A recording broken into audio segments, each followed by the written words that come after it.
Rose, quem te segue no Instagram vê que você tem um trabalho fortíssimo com casais, né? E aí eu já quero entrar nessa área, porque eu sei que a necessidade é grande. A gente tem uma taxa de divórcios crescente. Eu estava vendo, dando uma olhada em alguns dados e vi que no Brasil a taxa de divórcios, eu não sei nem se você sabe disso, mas a taxa de divórcios na igreja está igual à taxa de divórcios fora da igreja, o que é chocante, Sim. porque a gente carrega uma mensagem e quem fez o casamento foi Deus. Uhum. E quem anda com Deus tem que saber fazê-lo dar certo. Sim. Porque Deus instrui. Ele é responsável por aquilo mesmo que ele mesmo cria. E nós temos o auxílio dele para todas as coisas. Então, eu queria conversar um pouquinho sobre isso. Como você vê o casamento do povo de Deus, você que tem lidado tão de perto com essa Uhum. questão? Então, quando a gente pensa sobre a questão do divórcio, é tão interessante porque quando Jesus ele vai responder, né, a uma indagação dos discípulos sobre a questão do divórcio, se era permitido dar carta de divórcio, né, porque na lei Moisés permitiu. É tão pontual a resposta de Jesus lá nos evangelhos, porque ele vai dizer assim que isso aconteceu por causa da dureza do coração do homem. Aí eu acho interessante a fala de Jesus, porque ele vai dizer: no princípio não era assim, né? Então, não foi feito para ser assim. Não deveria ser assim. Mas por que é assim? Porque o homem, a mulher, tem endurecido o seu coração para não ser praticantes, para não serem praticantes da palavra de Deus. Então, hoje a gente vê muito, né, muito forte essa questão do eu, né, do eu, mas e eu? Não, mas eu vejo assim, eu acho assim. Não, eu quero assim. Então, o eu precisa ser sepultado em uma aliança. O eu precisa morrer e o nós precisa nascer, né? Então, uma das coisas que o casamento nos livra, ou pelo menos deveria nos livrar, é do egoísmo. Mas é uma coisa que as pessoas entram no casamento sem entender o propósito do casamento, a dimensão da unidade, quando Deus vai afirmar que se tornarão os dois uma só carne. Então, a gente percebe, né, que as pessoas, elas entram, elas casam sem entender o que é um casamento. Eu me lembro que quando eu casei, né, eu era nova convertida. Quando eu casei, eu tenho 18 anos de casada. Quando eu casei, eu era aquela menina, né, com a vida bem difícil, eu tive que trabalhar, começar a trabalhar muito cedo, até para ajudar a minha mãe mesmo na manutenção da casa. Eu me lembro que eu dava 50% do que eu ganhava, né? O meu primeiro emprego foi vendendo móveis. E eu, no que ela pôde, a gente já vinha de uma vida tão difícil, filha de pais divorciados. O meu pai saiu de casa, eu tinha 6 anos de idade, então eu cresci, né, com a ausência do meu pai.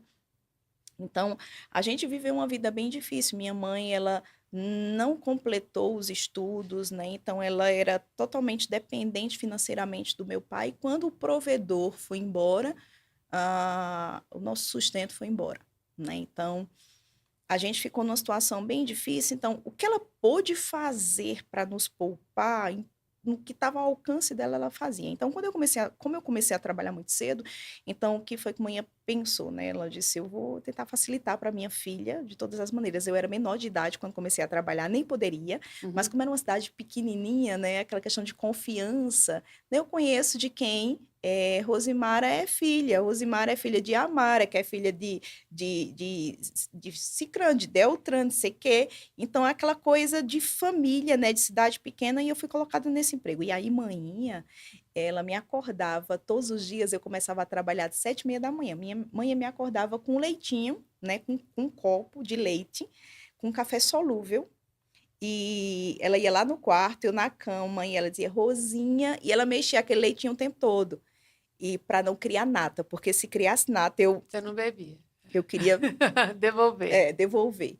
E aí ela ficava Rosinha e eu me espreguiçando na cama, né? E ela mexendo o tempo todo, ininterruptamente. Rosinha, meu amor, acorde, tá na hora. Então, desde que eu comecei a trabalhar, minha mãe lidou dessa maneira comigo e sempre tentou me poupar. E ela entendia que estava me protegendo dessa maneira, só que ela não estava me preparando para um casamento. E aí eu casei. Quando eu casei, eu pensava no véu, eu pensava na grinalda, eu pensava nas flores, eu pensava no bolo, eu pensava nos convidados, eu pensava na marcha triunfal E da noiva em direção ao noivo. Eu só não pensava que um dia eu ia ter que lavar uma cueca, eu ia ter que cuidar de uma casa, eu ia ter que botar roupa para lavar, eu ia ter que limpar.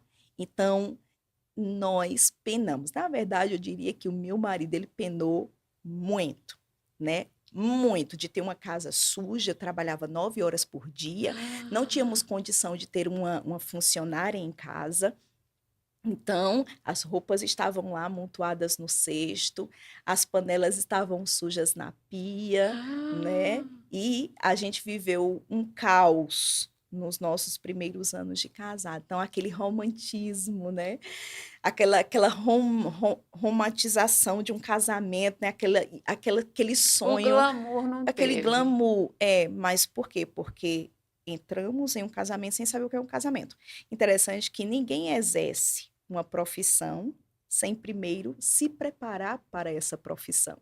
Então, se uma pessoa vai ser advogado, ela precisa estudar, né? Ela precisa passar um tempo na faculdade, ela precisa ser aprovada, né? Na OAB, e ela precisa estar apta, né? Se uma pessoa vai exercer a medicina ou qualquer profissão, existe um treinamento, existe um curso, existe algo que precisa ser feito.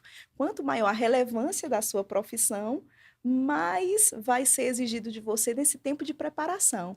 Mas a questão é, as pessoas casam e nunca leram o manual, né? Aí diz assim, mulher não vem com manual, marido não vem com manual, menino não vem com manual, tudinho vem com manual.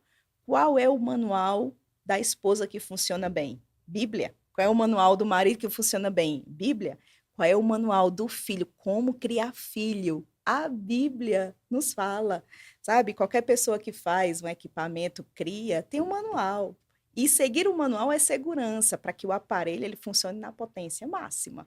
Então, a família foi arquitetada, planejada por Deus para operar na potência máxima, mas as pessoas elas não conhecem a Bíblia, o manual da família, o manual do ser humano, Uhum. e elas funcionam tudo errado. Então, a mulher funciona errado, o marido funciona errado, daqui a pouco são pais, e como pais funcionam errado, daqui a pouco tem filhos, os filhos nascem, quando os filhos nascem, os meninos funcionam errado e está caminhando para o errado sempre. Então, essa dureza de coração, essa coisa da ignorância de não conhecer a palavra, mas para os cristãos que conhecem a palavra, a dureza de coração em não praticar o que se conhece, né? O amor, o que foi que Jesus disse?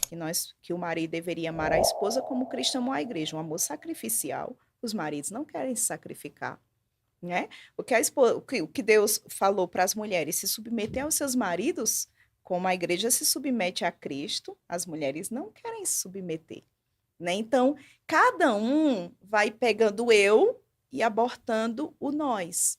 E nisso, quando eu cresce, acontece a divisão. E nessa divisão, as famílias se fragmentam. Então, esse número de divórcios, né, o próprio Jesus respondeu: dureza de coração. Se uma pessoa endurece o coração, quando está namorando, está com aquele coração mole igual manteiga, né? Quando está noiva, aquele coração mole igual manteiga. Você nem quer assistir aquele filme, você não quer ir para aquele lugar, mas se ela quer, você vai. Por quê? Porque você quer agradar. Você entendeu o caminho das pedras, né? O caminho dos diamantes, e você trilha aquele caminho. Aí casa e tem aquela falsa sensação: é minha, é meu. Tá Quando está garantido. garantido, e não está. Há um texto na Bíblia a Mensagem que vai dizer o seguinte, ele diz: conquiste a mesma mulher todos os dias e não pense que o amor está garantido para sempre. Então, eu acordar e eu pensar o que eu preciso fazer para reconquistar hoje. né? O que eu preciso fazer para surpreender hoje, para não cairmos na rotina? O que eu posso fazer para agradar hoje? Então, sempre esse olhar sobre o outro, esse olhar sobre o outro. Então, quando eu tenho um olhar para ele e ele tem um olhar para mim, rapaz, isso é vai dar certo, vai florescer e vai ser uma família bendita, perfeita não, mas bendita, feliz. Por quê? Porque eles decidiram abdicar, abrir mão do eu e abraçar o nós. E essa é a proposta do matrimônio, essa é a proposta do casamento. É quando eu tiro os olhos de sobre mim e eu coloco os olhos sobre o outro. Então, alguém certa vez disse a seguinte frase: faça o que você fazia no começo e não haverá fim. Que lindo. Simples. A gente é que complica tudo.